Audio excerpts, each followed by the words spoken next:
फरीदाबाद में आज राज्य स्तरीय विभाजन विभीषिका कार्यक्रम का आयोजन किया गया, जिसमें प्रदेश के मुख्यमंत्री नायब सिंह सैनी एवं केंद्रीय मंत्री श्री मनोहर लाल मुख्य अतिथि के रूप में पहुंचे। तो वहीं मुख्यमंत्री ने रिमोट का बटन दबाकर फरीदाबाद के विभिन्न क्षेत्रों में लगभग 524 करोड़ रुपए के विकास कार्यों की सौगात दी और विभाजन की पीड़ा झेल चुके बुजुर्गों को सम्मानित किया। वहीं उन्होंने विभाजन विभीषिका विषय को पाठ्यक्रम में शामिल करने की घोषणा की और शादी के बाद लड़की का नाम बदलने की प्रथा के चलते नाम परिवर्तन करने के प्रावधान की भी घोषणा की, ताकि किसी को परेशानी न हो। मंच पर मुख्यमंत्री और केंद्रीय मंत्री मनोहर लाल जी को स्मृति चिन्ह भेंट कर सम्मानित किया गया और इस मौके पर मंच पर केंद्रीय मंत्री कृष्णपाल गुर्जर, कैबिनेट मंत्री विपुल गोयल, कैबिनेट मंत्री राजेश नागर, कैबिनेट मंत्री गौरव गौतम, पूर्व मंत्री सुभाष सुधा आचार्य धर्मदेव, विधानसभा उपाध्यक्ष कृष्ण लाल मिड्डा, कैबिनेट मंत्री अरविंद शर्मा, श्याम सिंह राणा, प्रदेश अध्यक्ष मोहन लाल बडोली, श्रुति चौधरी, मूलचंद शर्मा, महापौर प्रवीण जोशी सहित अन्य गणमान्य लोग मौजूद रहे।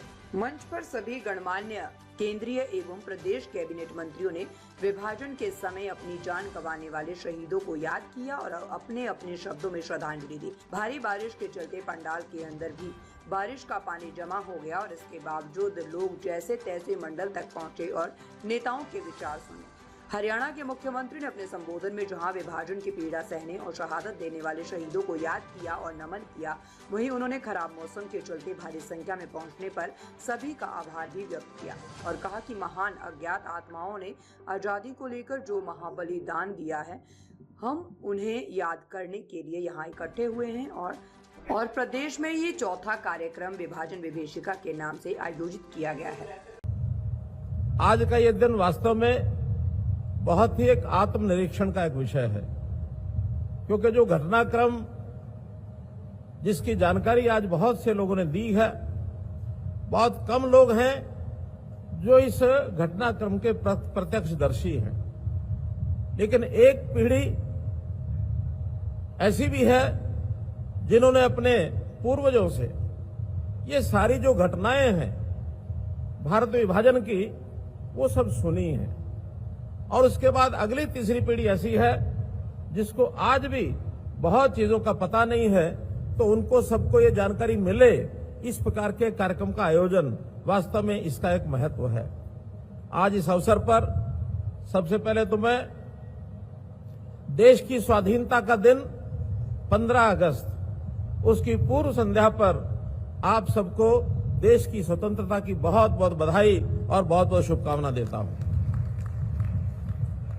भाइयों बहनों, देश का विभाजन और अगले दिन आजादी का दिन, अगर इन दोनों को जोड़ के देखा जाए तो एक अवसर ऐसा है जो हमें आनंदित करता है, खुशी देता है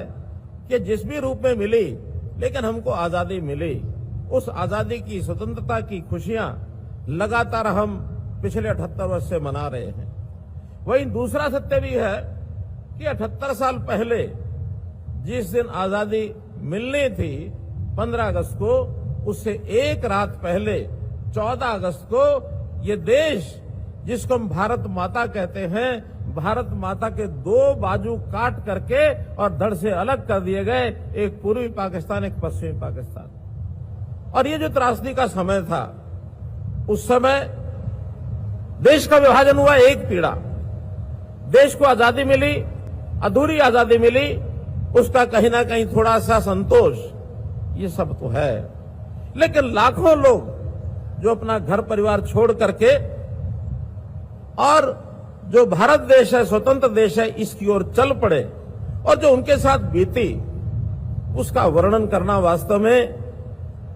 बहुत ही मन को पीड़ा देता है। मुझे तो स्वयं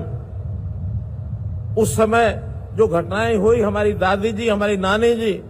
वो सुनाती थी कि कैसे कैसे नियत थे,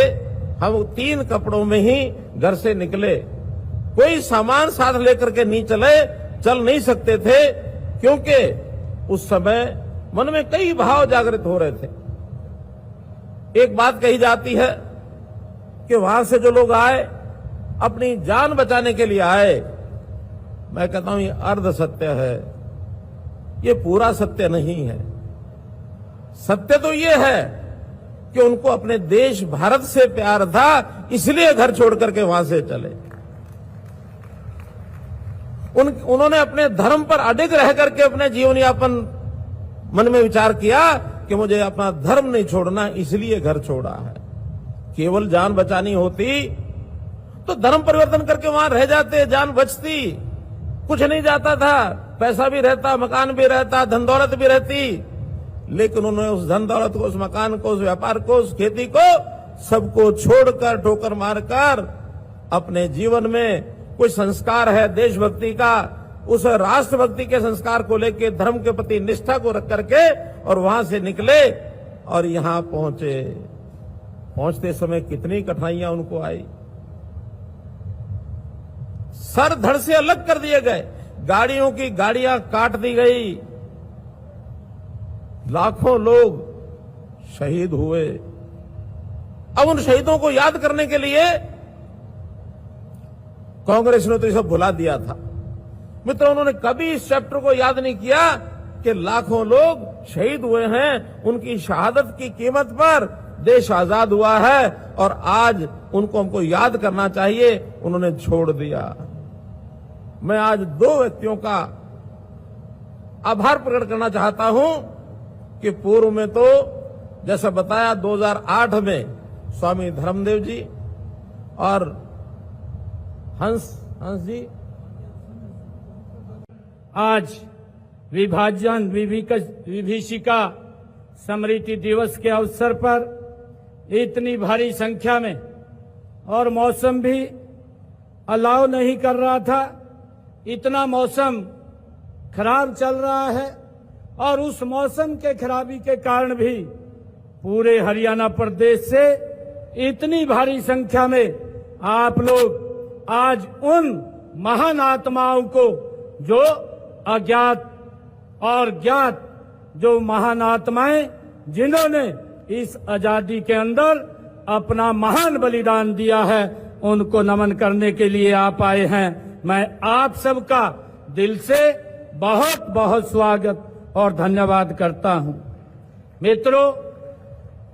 आज का ये विषय, इस बात करने के लिए हम एकत्र हुए हैं कि वह केवल इतिहास का एक पन्ना नहीं है, यह लाखों दिलों का एक जख्म है जो विभाजन विभीषिका स्मृति दिवस के रूप में आज हम ठीक आजादी की पूर्व संध्या के अवसर पर हम यहाँ एकत्र आए हैं। यह दिन हमें वर्ष 1947 में जो उस भयानक समय की याद दिलाता है जब भारत का विभाजन हुआ था। हाँ, इस लाभ विभाजन में न केवल देश को दो टुकड़ों में बांटा, बल्कि लाखों परिवारों को एक गहरा और दर्दनाक अध्याय भी लिख दिया है। मित्रों, उनकी पीड़ा से आहत होकर के देश के यशस्वी प्रधानमंत्री आदरणीय नरेंद्र मोदी जी ने जो देश के बंटवारे को 20वीं शताब्दी की सबसे बड़ी त्रासदी आदरणीय प्रधानमंत्री जी ने कहा है, उन्होंने 15 अगस्त 2021 को स्वतंत्रता दिवस पर आजादी के अमृत महोत्सव के शुभारंभ करते हुए इस विभाजन में अपनी जान गंवाने वाले लोगों की याद में विभाजन विभीषिका स्मृति दिवस मनाने की घोषणा देश के यशस्वी प्रधानमंत्री आदरणीय नरेंद्र मोदी जी ने की है। उस समय माननीय प्रधानमंत्री जी ने जो शब्द कहे थे, उन्होंने कहा था कि देश के बंटवारे के दर्द को कभी भुलाया नहीं जा सकता। नफरत और हिंसा की वजह से हमारे लाखों बहन और भाइयों को विस्थापित होना पड़ा और अपनी जान तक उन्होंने गंवानी पड़ी, ये आदरणीय प्रधानमंत्री जी ने कहा था। और मुझे जो माननीय धर्मदेव जी महाराज ने कहा, ये सबसे पहले 2008 में इस विभाजन विभीषिका का शुभारंभ किया गया। साथियों, आपको ये याद भी होगा कि आज के ही दिन वर्ष 2022